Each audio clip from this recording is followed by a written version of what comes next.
Opa, tudo bom? Professor Flávio Barcelos aqui, e a gente vai dar continuidade ao nosso curso de eletrônica de potência. Na última aula, nós começamos a falar sobre os tiristores, falamos basicamente, bastante sobre os SCRs, os retificadores controlados de silício. Hoje a gente vai avançar um pouquinho mais. Então, a partir do ponto, eu vou destacar um pouquinho esse gráfico aqui novamente, que a gente falou na aula passada, onde ele posiciona os diferentes semicondutores de potência com relação à sua capacidade de tensão em kV e de corrente aqui, o eixo horizontal aqui em kA. Então você pode observar que os SCR são os que conseguem alcançar maior tensão, reversa, o 12 kV, mais ou menos, sob 1,5 kA. Os GTOs e os IGCTs podem chegar aqui na faixa de 6,5 kV ou 6 kV com 6.000 amperes, certo? A gente tem os IGBTs, que já são semicondutores de potência, mas que são já de alta frequência e que não correspondem, tá, à categoria dos tiristores, Então, o GTO, que a gente vai ver hoje, é um que suporta uma tensão menor, mas que ele pode trabalhar com valores maiores de corrente. Então, a gente vai avançando tudo isso aqui que nós vimos na aula passada, com relação aos principais parâmetros dos SCRs, a curva característica, a curva de operação, as condições de chaveamento, os circuitos amaciadores, circuitos snubbers, a questão do DIDT e do DVDT. Passamos por alguns exemplos, falamos aqui com relação ao fator de forma, que relaciona a corrente média e corrente eficaz.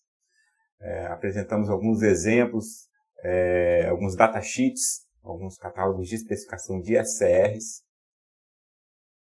Avançamos ainda, depois aqui de passar por vários modelos, avançamos ainda com relação à questão de associação dos SCRs em série ou em paralelo, para aumento da capacidade de tensão e de corrente. Falamos um pouquinho sobre as perdas de chaveamento, Isso foi destacado aí, a predominância de cada uma delas. Foi proposto um exercício, espero que você tenha feito. A gente vai, numa aula futura, fazer esse acompanhamento aqui, aí você pode corrigir, tirar suas dúvidas. Falamos do circuito de acionamento, o circuito de gate, os gate drivers, os circuitos que fornecem os níveis de tensão e corrente apropriados para o gate. Então, fizemos aí um exercíciozinho e tal. A questão do isolamento, tá, do circuito de acionamento. Então, seria interessante isolar o circuito de força do circuito de comando, do circuito de acionamento. Esse isolamento ele pode ser do tipo óptico ou pode ser um isolamento galvânico, através de transformador realmente que faz o isolamento elétrico com acoplamento magnético. Então, o transformador de pulso é o que é o mais usado. Descrevi um pouquinho, que é um transformador especial, um núcleo de ferrite, para que ele possa ser operado numa frequência mais alta do que a frequência da rede e limite aí as perdas também nesse circuito de acionamento,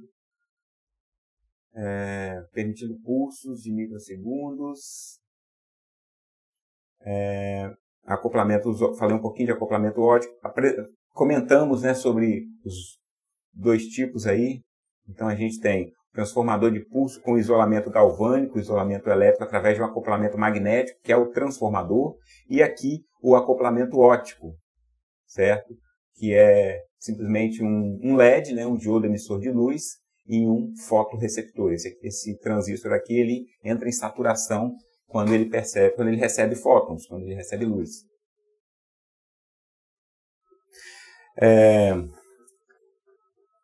E a gente parou justamente nesse ponto, né?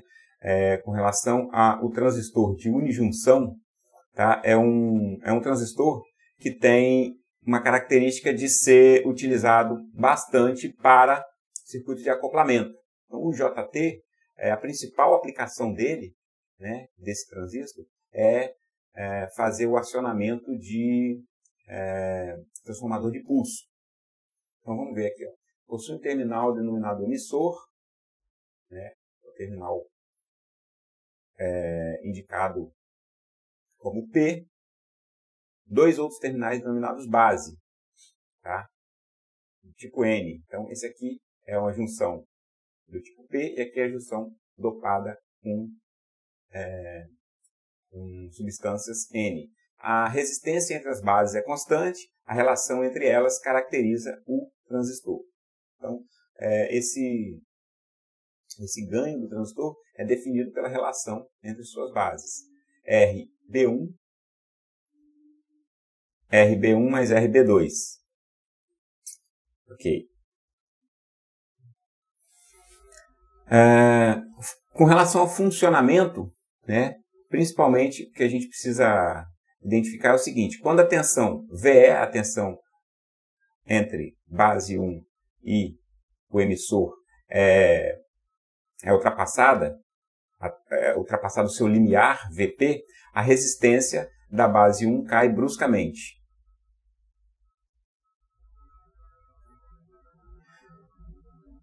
Com esse efeito, a gente, coloquei aqui alguns exemplos ali, vamos ver aqui direto no circuito.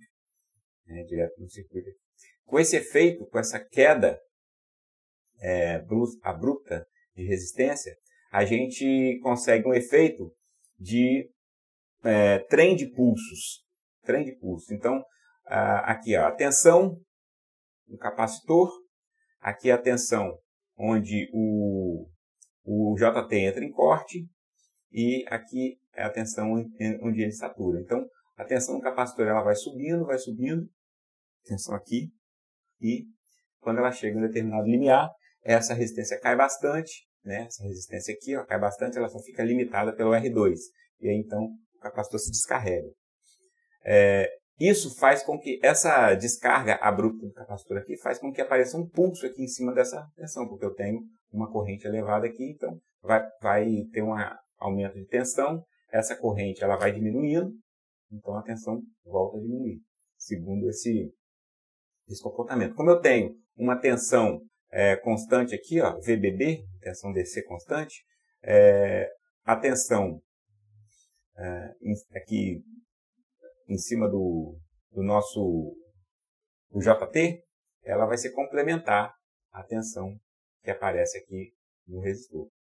E a gente, então, toma esse ponto aqui como o ponto de alimentação de um transformador de pulso. Então, um circuito mais completo aqui, ó. Eu tenho aqui esse JT, ele vai oscilar em função desse valor desse capacitor, do valor dos resistores, ajustado aqui por esse potenciômetro. Então, esse trem de pulsos aqui é o que vai ser aplicado ao gate do SR.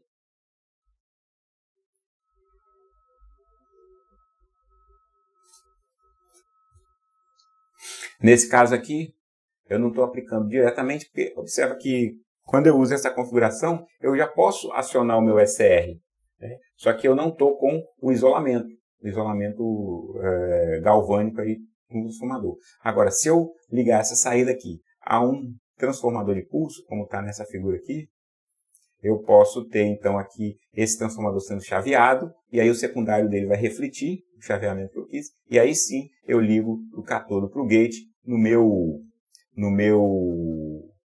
SR de potência, né? No meu circuito de potência. Você precisa desbloquear o... Peraí, deixa eu desligar isso aqui, que senão esse celular fica falando. Beleza. Então aí eu posso ligar na parte de potência, né, que está para o SCR. Certo? Beleza, ele também pode ser... Aqui eu estou ligando a saída do JT diretamente ao transformador e aqui eu estou ligando a saída do JT a um transistor bipolar de junção, um BJT comum, normal, e ele está funcionando como um amplificador de corrente, nesse caso aqui. Se o JT não tiver capacidade de corrente suficiente para alimentar o transformador de pulso, eu posso colocar um transformador aqui como um booster de corrente, né, como um amplificador de corrente. Essa é a diferença dos dois circuitos.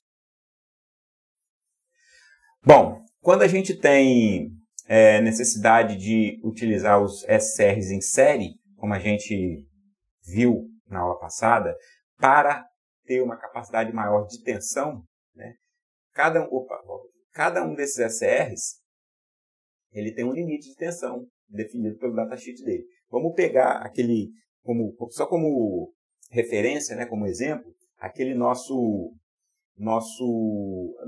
gráfico do início da aula, onde mostrava lá que para a maioria dos SCRs, nesse momento, né, a maior tensão que se alcança é 12.000. Então vamos pegar como exemplo um SCR que suporte 12.000 volts. Quando eu coloco eles assim, eu tenho então 12, mais 12, 24, mais 12. Eu tenho uma capacidade de alimentar essa carga aqui com 36.000 volts. Tá? Na hora que todos eles estiverem abertos. Perfeito? Então, para que esses caras funcionem direitinho, eu preciso fazer com que os três associados em série funcionem como se fosse um só. Ou seja, eles têm que receber os pulsos de disparo no mesmo momento. E aí o que a gente pode fazer é um transformador de pulso, recebendo um único comando aqui no seu primário, e como ele tem três secundários isolados, independentes, porém, que são acoplados magneticamente, esses três secundários, eles vão responder no mesmo momento. Ok? Então, eles vão funcionar aqui com um acionamento simultâneo. Aqui no caso dessa outra configuração B aqui, eu tenho dois SCRs em paralelo, um transformador de pulso aqui também, no primário, e os dois secundários aqui com um tap central, eles estão ligados ao gate dos dois SCRs. Nesse caso aqui, eu tenho os SCRs ligados em paralelo. Como eles estão em paralelo, esse meu transformador aqui, ele pode ser de tap central, e esse ponto comum aqui é o mesmo ponto do catodo de um SCR e o mesmo ponto do catodo do outro. Lembrando sempre que o circuito de acionamento do SCR é ligado entre o gate e o seu catodo. Aqui, cada um deles. Okay? Então, nesse caso aqui, eu preciso de 3 enrolamentos isolados, porque esse ponto de catodo aqui é diferente desse, que é diferente desse. Já nesse caso aqui não. Nesse caso eu posso usar um tap central, porque esse ponto de catodo de um dos SCRs é o mesmo catodo do outro. Então, tem um ponto em comum aqui. Por fim, recomenda-se a manutenção de uma tensão negativa no gate para evitar disparos indesejados no dispositivo. Então, se você quiser garantir que o SCR esteja aberto, né, não seja acionado para conduzir, recomenda-se manter uma tensão negativa. Bom, vamos falar um pouquinho sobre o desligamento, né, comutação, mas em especial o desligamento do SCR. Comutação forçada com transistor auxiliar, desligamento, nesse caso, é lento. Pulso de desligamento, eu tenho aqui a minha tensão na fonte, eu tenho o acionamento dele, e como é que eu vou, para que esse transistor vai funcionar? Ele vai funcionar para tirar a corrente do SCR, porque senão esse SCR não iria desligar nunca. Uma vez acionado aqui, iria passar a corrente por ele, e como é uma corrente contínua, ela nunca iria desligar. Comutação forçada com SR auxiliar e capacitor, desligamento mais rápido por causa da polarização reversa. Então, nesse caso aqui, quando esse SR, uma fonte de tensão contínua, o SR principal é acionado, a corrente passa por ele. Quando ele vamos dizer assim, quando eu quero desviar a corrente para outro ramo, eu coloco um outro SR aqui, aciono o auxiliar, e à medida que esse capacitor aqui ele vai se carregando, ele vai fazendo com que a polarização fique reversa no SR1 principal, ou seja, a tensão no seu anodo fique menor do que a tensão no seu cátodo. Vai ser exatamente a tensão no capacitor. A gente projeta esse capacitor pensando no tempo de desligamento, tá? E define o valor dessa resistência, e esse capacitor tem que ser maior do que essa constante de tempo, RL aí.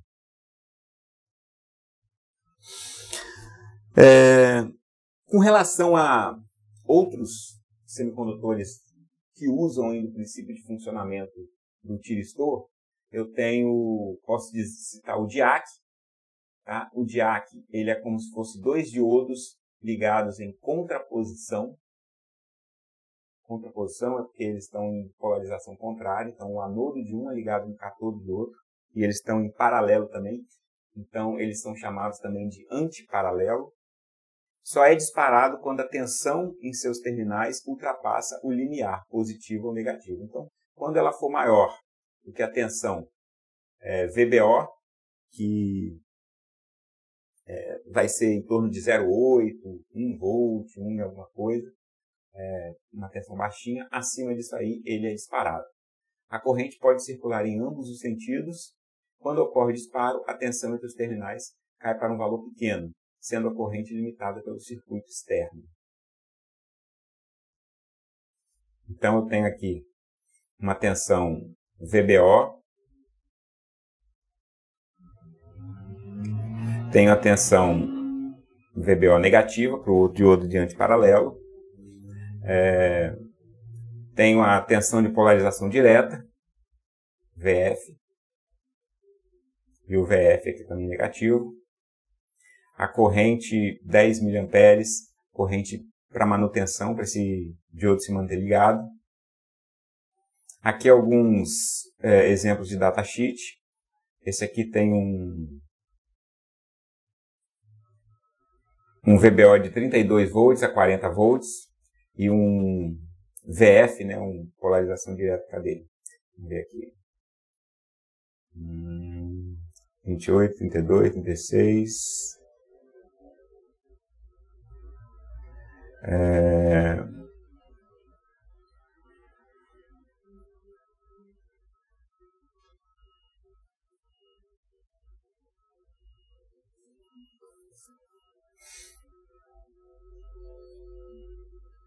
Tá aqui, né? 3 volts, mais ou menos 3, mais ou menos 4. No outro, 3.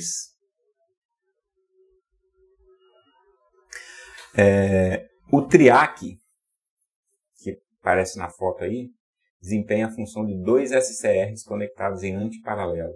A corrente circula em ambos os sentidos. Também, similar ao DIAC, ele está em antiparalelo, só que o TRIAC ele tem um terminal de gate, certo? Tem um terminal de gate que comanda esse acionamento dele. A curva característica dele é parecida com a curva característica de um SCR e de um outro ligado no sentido reverso, ou seja, eu tenho a composição dos dois SCRs, cada um operando, e aí ele acaba funcionando aí em todos os quadrantes, né? Aqui um exemplo também do TIC 226, com a sua folha de especificação. Ele tem tensões de 400, 600, 700 volts, tensões reversa máxima que ele suporta, e corrente RMS de 8 amperes. 8 amperes. Ele suporta uma corrente de pico, né? até de 70 amperes, mais valor RMS de 8.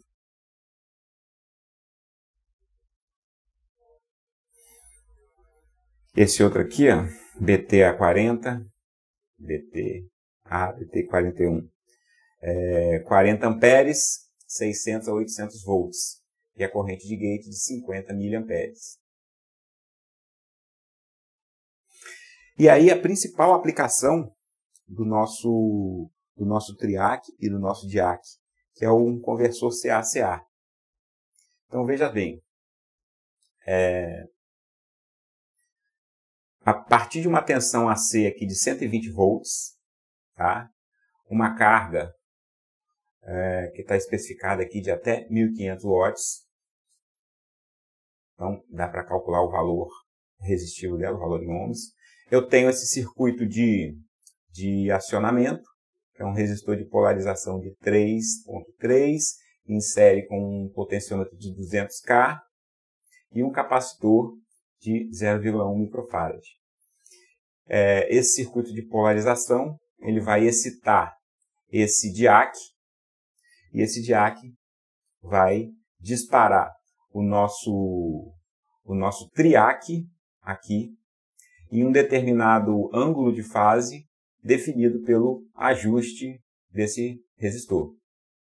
Então, o ajuste desse resistor vai fazer com que esse capacitor aqui ele se carregue mais ou menos rápido em função e quando ele alcançar o valor de VBO, ele vai conduzir e vai fazer com que o meu SR dispare. Então, o que vai acontecer na prática é alguma coisa desse tipo. Então, essa aqui é a nossa tensão na entrada, senoidal. Teremos esses pulsos aqui no gate, que esses aqui são definidos pelo momento onde a tensão no capacitor ela se torna maior do que o VBO e faz o DIAC conduzir. Na hora que o DIAC conduz, o SR, o TRIAC é disparado. Na verdade, a gente pode entender esse TRIAC como dois SRs. Um no sentido anodo-catodo e outro no sentido catodo-anodo. Ou seja, já que eles vão receber esses gates aqui, tanto no semiciclo positivo como negativo da forma de onda, ele vai ter uma condução no instante no ângulo alfa zero, aqui, positivo. Aí quando a corrente, a tensão e a corrente passarem por zero, já que é uma carga totalmente resistiva aqui. Então, esse aqui é o circuito de potência, eu passo aqui por fora. Tá? Por isso que a gente fala que ele é totalmente resistivo, porque a minha fonte está alimentando apenas essa carga de potência aqui. Isso aqui é o circuito de comando. Então, a minha corrente passa por zero, o SR entra em corte, ele abre. Aí ele só vai ser disparado novamente quando receber um pulso no gate aqui, que é no instante π mais alfa. Aí ele conduz de novo, aí eu tenho então corrente no sentido negativo, quando ela passa por zero, o SR entra em corte de novo, só vai conduzir de novo quando ele receber o pulso aqui no instante, no ângulo 2π mais alfa zero. E assim o ciclo se repete sucessivamente, certo? A gente acaba tendo aqui um valor de tensão eficaz aqui na carga, Então aqui é a parte de potência apenas. Então a gente passa a ter um valor eficaz aqui na carga, ó, R eficaz, VR é a nossa carga, a carga resistiva, VR eficaz, ele vai ser definido pelo V0, tá? Quem é esse V0? V0 é o valor de pico da senoide da fonte, aqui, ó, o V0 aqui, ó, no gráfico. Então é o V0 que multiplica essa expressão, raiz quadrada de 1 meio menos alfa sobre 2π mais 1 sobre 4π vezes seno de 2α. Essa expressão aqui eu obtenho a tensão eficaz na saída. E aí, como exercício, para você fazer aí. Um controlador de tensão CA com TRIAC alimenta uma carga resistiva, exatamente igual a gente acabou de analisar ali. Determine a relação entre a potência de saída e o ângulo de disparo. Crie uma tabela que permita encontrar o valor do ângulo de disparo a partir de um valor desejado de potência. de 0 a 100% de potência. Ok? Com intervalo unitário. Então, uma tabelinha aí, um Excel. Faça um Excel. Isso, você já pode ir adiantando isso aí, porque provavelmente eu vou pedir isso aí com uma atividade avaliativa. Tá? Onde você, de 1 em 1, intervalo de 1 em 1%, então para 0%, 1%, 2%, 3%, 4%, você me forneça aqui, ó, o valor desejado de potência para o valor do ângulo de disparo. Então, se eu quero 1% da saída, qual é o ângulo? Se eu quero 2% na saída, qual é o ângulo? Se eu quero 3% da potência na saída, qual é o ângulo? Ok? Então, a ideia é a gente obter essa tabela aí. Ok, agora vamos falar um pouquinho sobre o GTO, né? Que é um outro semicondutor, é o Gate Turn-Off Thyristor. Sua aplicação maior está em sistemas de elevada potência e grandes níveis de tensão e corrente. Então, o GTO é um sistema, é uma chave parruda. Tipicamente, valores aí mais comuns, 5.000 volts, 4.000 amperes. Funciona muito parecido com um SCR, só que ele possui a capacidade de ser desligado através de um pulso no gate. Pode não ter a mesma capacidade de suportar a alta tensão reversa. Então, a gente viu que um SCR parrudão, ele consegue chegar a 12.000. Só que esse cara, o GTO, só consegue chegar a 5.000. Por quê? Porque a gente incorporou nele uma flexibilidade maior, ou seja, um recurso maior, o recurso do desligamento. Esse ele é o Gate Turn-Off. O processo de entrada em condição é similar ao do SCR, supondo diretamente polarizado, quando a corrente de gate é injetada e ela circula entre gate e catodo. Como a camada de gate é suficientemente fina, grande parte de tais portadores desloca-se até a camada N adjacente, atravessando a barreira de potencial e sendo atraída pelo anodo, estabelecendo a corrente. Então, o processo de entrada em funcionamento é o mesmo, assim, a gente não está interessado aqui em entender as minúcias físicas e elementares e quânticas aí das junções, não vai entrar nessa parte da física do semicondutor, tá? Mas o processo, para ele entrar em acionamento, ele é o mesmo. Tanto que nem para o SCR eu entrei nesses detalhes, e o GTO muito menos. O que a gente precisa saber aqui é que ele tem a capacidade de desligamento. Então, se ele estiver polarizado reversamente entre gate e catodo, ou seja, se eu tiver uma tensão negativa entre gate e catodo, eu consigo fazer com que ele seja desligado. Lembrando que o SCR ele só é desligado quando a corrente passa por 0. Ele só é desligado, ele não pode ser desligado forçosamente pelo gate. Ele só é desligado quando a potência passa por 0, da mesma forma que o diodo. E aí entra aqui a explicação de por que isso acontece, né? Através das junções. Ele tem uma segunda junção, ele tem uma junção J2.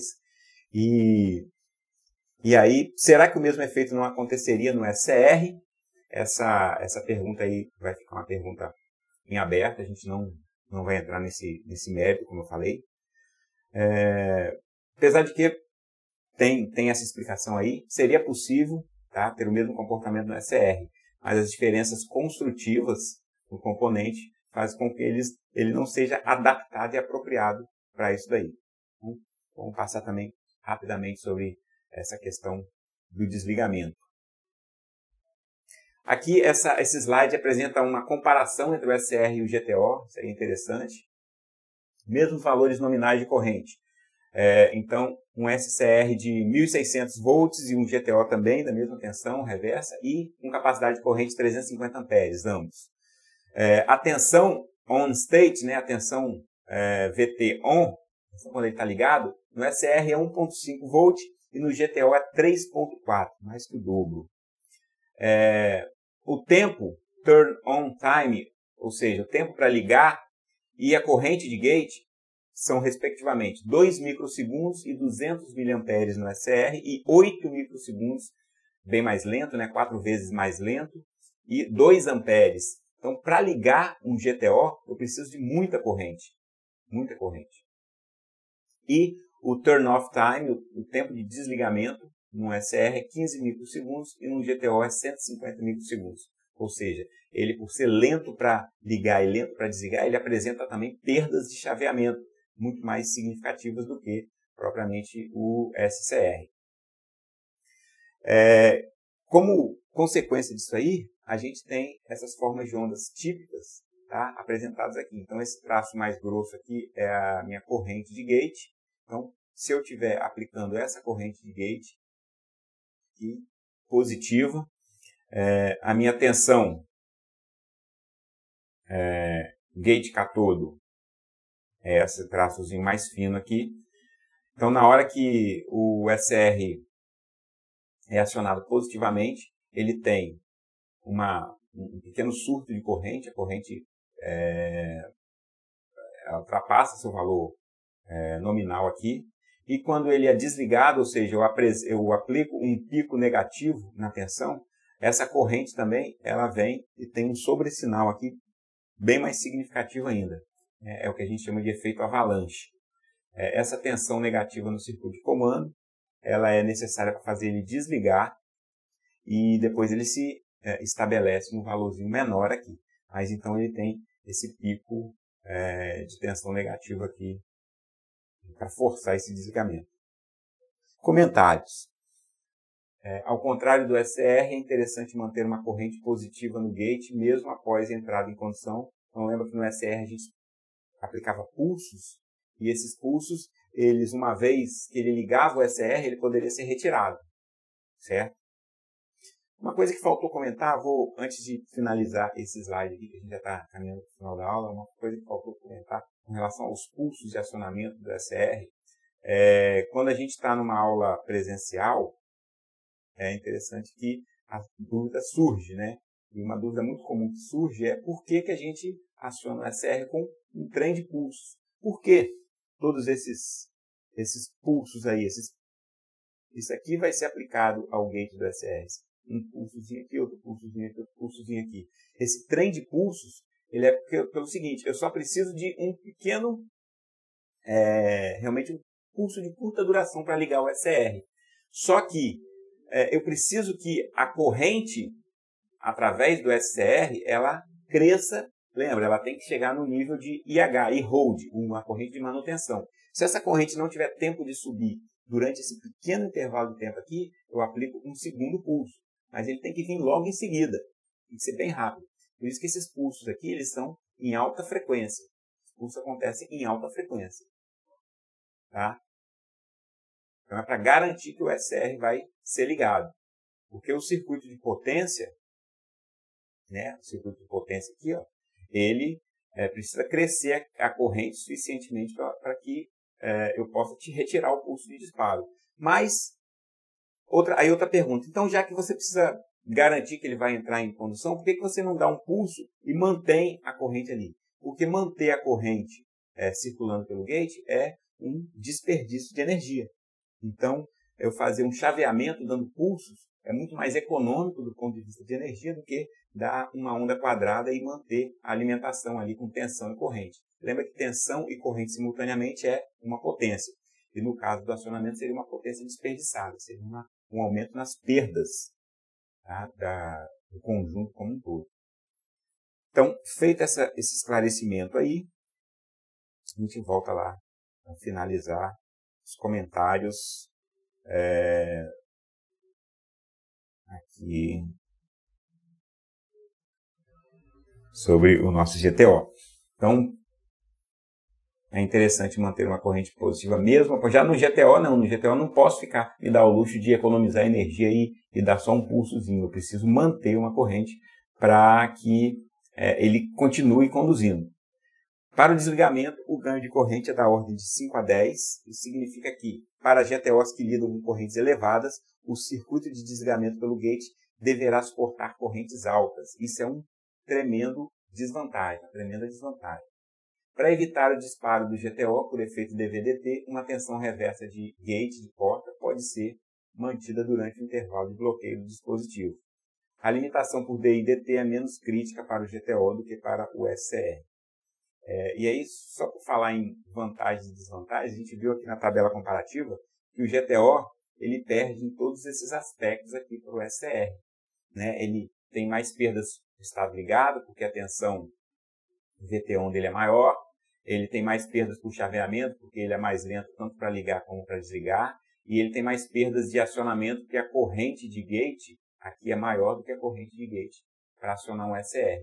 Então, ele só tem desvantagens nesse quadro comparativo aí. E qual é a vantagem dele? A vantagem dele é que ele tem a possibilidade de ser desligado pelo gate. Então, aqui eu tenho alguns datasheets também, que vai ficar como para você pesquisar aí em casa, observar isso em casa. E aí vamos falar do MCT, tá? Que é o tiristor controlado por MOS. Os transistores, os semicondutores do tipo MOS, né? Eles têm a capacidade e a vantagem de serem acionados com muito pouca corrente aqui. Ou seja, basicamente ele é acionado apenas por tensão. Se ele só precisa de tensão e quase não precisa de corrente, ele gasta muito pouca energia no circuito de acionamento, no circuito de comando dele. Então, ele tem a característica do MOSFET nesse comando aqui e tem a característica do SCR na questão de todo o resto de funcionamento. Ele combina um SCR com 2 MOSFETs. É similar a um GTO, mas com uma exigência de corrente de desligamento muito menor, além de contar com elevada capacidade de DIDT e DVDT e baixa queda de tensão no estado ligado. Então, ele apresenta vantagens em relação ao GTO, porque aqui, ó, o que o GTO lá era 3,5, esse cara aqui está na faixa de 1. No entanto, ele possui baixa capacidade de bloqueio de tensão reversa, como todos os MOSFETs têm essa característica. Na verdade, a tensão reversa suportada é baixíssima. Sua operação nesse estado deve ser evitada. Circuito equivalente do MCT. E, como dever de casa, fica para vocês a lista do capítulo 4. Ler e resolver os exemplos do capítulo 4, tá? Que estão no nosso livro. Na verdade, eu deixei no Google Sala de Aula a lista de exercícios do final do capítulo 4. Tá? Ao invés de ser exemplos, aqui os exercícios do capítulo 4. Vamos aqui fazer essa correção.